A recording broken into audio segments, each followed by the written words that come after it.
If you've been watching this channel for the past couple of months, then you know that I've been shredding, getting ready for summer, and summer is a few months in, and I've got to say that this is the most consistent I've been while cutting calories. So with that said, I want to share my 5 simple steps to getting shredded and kind of maintaining this calorie deficit and continuing to see improvements in my physique.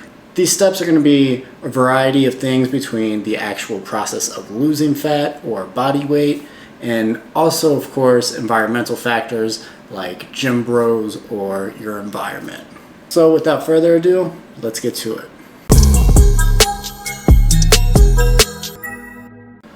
Alright, just jumping straight into the list. Number 1 is going to be that calorie deficits are king. And what I mean by this is you have to make sure that you're burning more calories than you're actually consuming. And the only way to assure that is to make sure that you're tracking your calories on apps like MyFitnessPal and, of course, getting in your exercise. And exercises for me are going to include things like weightlifting and still maintaining, heavy weights or trying to push my limits to the best of my abilities, even though I'm on a cut. And of course, we can't talk about being in a calorie deficit without mentioning cardio. While you can lose weight just simply lifting, it's a good practice to also make sure that you're implementing cardio a couple of times a week. For me, I don't typically exceed 120 minutes of cardio throughout the entire week, but that's not to include things like walks and stuff like that. However, I do like to go hiking and try to explore different avenues of cardio because, as I'm sure most of you feel, I'm not the biggest fan of sitting on a treadmill or just hitting the stepper. It's fine from time to time, but the reality is you have to make sure that you're switching up your cardio and doing things that you enjoy. Another great tool when it comes to calculating your calorie deficit is going to be using TDEE.net. If you type in this website in your browser, what will come up is a couple of different questions related to, your size, gender, age, weight, things like that. When you're entering this information, make sure that you're entering it as honestly as possible so you can get the best results and accurately calculate your calorie maintenance. So that'll be your starting point to assure that if you were to stay in that calorie range, you'd probably be maintaining weight. So you can always take off 250 to 500 calories from that number. And again, it's super critical to make sure that you're honest. So when that question comes up about how active you are, be as honest as possible. Most people aren't training like athletes, numerous times a day, things like that. I personally am training, one time a day, trying to get in as many steps as possible, meaning that I'm going up the stairs instead of taking the elevator and, trying to make sure that I'm walking as much as possible without having any type of assistance. So I would consider myself to have a more moderate level of activity, keeping my calories at a pretty normal range. And step number 2, we're going to discuss non-exercise activity thermogenesis. Now, you may have heard this from other fitness YouTubers, but this is considered NEAT. How neat is that? That's pretty neat. And NEAT is going to allow you to burn extra calories without really putting in the extra work. Again, doing things like taking the stairs instead of the escalator or the elevator. You're in an airport, well, don't take the little assisted, escalator that's flat. Just go ahead and walk. Let's say you're at the grocery store. Make sure that you're getting in those steps, going shopping and things like that where you're practically burning calories without really exercising or trying to push your limits to the next level. These are things that you can do on your day-to-day basis. For those of you who have been watching the channel, you've probably seen me playing golf and things like that. And this is a good way for me to get outside, kind of burn some calories without really having to push my limits physically.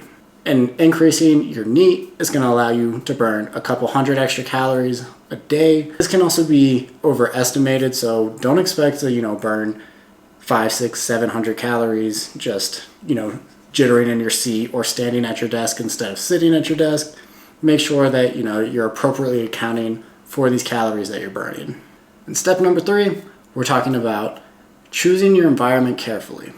We're all a product of our environment until we're a product of our imagination. So I think it's important to keep in mind that whenever you're at the gym, if the environment isn't right, you may not get the most out of your exercise or out of your workouts, right? What I mean by this is, for me, waking up early and going to the gym is well worth being in that quiet, calmer environment so I can be dialed in and just get through my workout, push hard, and get it done. I also have a little bit more reassurance that I'll be able to use more resources because it's not typically as crowded as, let's say, 6, 7 o'clock at night. However, some people do prefer that, environment where people are all over the place, they're more extroverted, they get to talk to people, see people, and they don't mind spending a little bit extra time at the gym if it means, that environment gets to push them to the next level. In which case, you should definitely make sure that you're timing your workouts according to, how much you prefer that type of environment. So if you prefer a more hype environment with more people around, maybe the evening time's for you. I personally don't understand that. I prefer to have my own time. Like I said, I want to be dialed in and I want to be able to utilize as many resources as possible. So keep in mind that your environment may dictate the actual progress that you're making in the gym. And of course, if you have a good environment, it makes it a lot easier to sustain. Step number 4. Now, if choosing your environment carefully is important, choosing your workout bros is even more important. You want to make sure that you're choosing the people you go to the gym with very carefully. And for some people, this rule might not even apply because they prefer to work out alone. And in that case, you shouldn't have a workout bro to begin with. Some people want to be dialed in and they don't need that extra motivation or that extra person carrying them along or weighing them down. Now, as for couples, typically those types of relationships don't work. And the reason for that is because typically one person's stronger than the other, one person's a little bit more dialed in than the other, and it makes it difficult to have that consistent energy, pumped up, ready to go. That right environment is really set by the people that you have around you. In my opinion, couples rarely work out, although it is possible. Just keep that in mind. Sometimes having your significant other with you while you're working out isn't the best choice. On the other hand, for some people it also might work because it allows them to have maybe not the best workout, but an opportunity to spend a little extra time with their spouse. So if that's the case, then to each their own. And of course, having a workout bro is great. Having a little gym bro, you're kicking it, someone to talk to, somebody to kind of push you, things like that. But you want to make sure that that person is pushing you in the right direction and not weighing you down, as I mentioned before. And this doesn't necessarily mean that the person that you're working out with has to be stronger than you or weaker than you or the same strength as you. What's really important is that that person is helping push and motivate you and pushing you to those limits, and you're pushing them to that limit as well. I've worked out with people that are a lot stronger than me, and I've worked out with people that are weaker than me. But at the end of the day, it didn't really matter where our baseline strength was at. What was important was the fact that we were able to push each other and motivate each other to take that next step. And rule number 5, and this one might be a little bit underrated, but let me explain: progressive overload. You can't work out without practicing progressive overload, in my opinion. It's the most important aspect when it comes to building muscle. And a lot of people, whenever they're cutting or shredding or trying to lose weight, they typically tend to down the weight because they're weaker, but in reality, and this isn't always the case, but in reality, they're a little bit stronger than they're kind of putting on, right? I'm not saying that you're going to get stronger whenever you're cutting calories. That's unreasonable to think for the most part. However, that doesn't mean that you can't add an extra rep. And I'm not expecting to hit PRs whenever I'm cutting, but I'm not expecting to significantly drop my levels of strength, considering the fact that while I am shredding, I'm not competing for a bodybuilding show. So I shouldn't have zero energy on a day-to-day basis. My ultimate goal is to make sure that my body fat percentage is lower, but I still look good, and of course, I'm strong relative to my size. And a great way for me personally to kind of gauge that is my ability to do things like pull-ups. If I can do 20 pull-ups in one set, then I'm probably in pretty good shape because I'm relatively strong. I'm able to maintain that body weight, but also utilize it in a way that allows me to, pull myself up on a bar.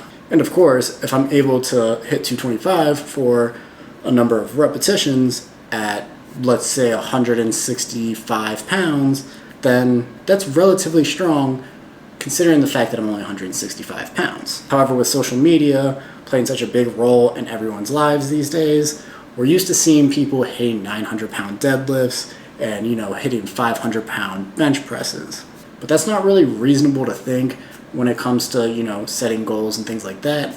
And of course, we have to take into consideration that some of these people may be using performance-enhancing drugs. So progressive overload is definitely an important aspect when it comes to building muscle. And the point here isn't to necessarily say that you should be hitting PRs, but it's definitely to say that you should be adding repetitions and trying to get stronger and improve on your overall workouts. But of course, I advise caution. We don't want to get injured trying to get in a good workout. You want to make sure that you continue to push yourself to different levels. And who knows, you might be stronger than you think you are, and you might have a little bit more left in the tank than you expected. Just don't push it to the point where you're getting hurt, because as you get leaner, the chances of injury do increase. And of course, one final parting thought, this isn't really a step or a trick, this is more of something to keep in mind. I keep a gallon of water on me essentially at all times. I think that helps me stay fuller, it allows me to stay in a calorie deficit, and makes the calorie deficit a lot easier. With that said, from time to time, I'm gonna look a little bit more bloated. So my advice to the people watching these videos is to keep in mind that you're gonna see yourself at your worst. So if you have an off day and you see yourself bloated, or you don't feel 100%, or you're just not feeling like you look the best compared to the day prior or a week ago, don't be too hard on yourself. People have cheat meals, people get bloated, things happen. At the end of the day, what's important is that you're consistent in your calorie deficit and that you're able to maintain and sustain the goals that you currently have in place.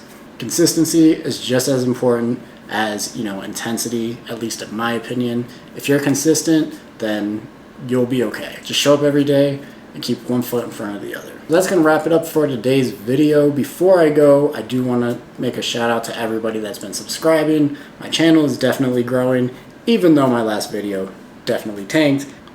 If you want to check that out, go ahead and take a look at this card over here. Of course, you don't have to. I just appreciate the fact that you even made it this far in this video. I appreciate the commitment. Good for you. And if you did enjoy today's content and you made it this far, please consider subscribing. Of course, feel free to comment and like down below, and I will see you all in the next video.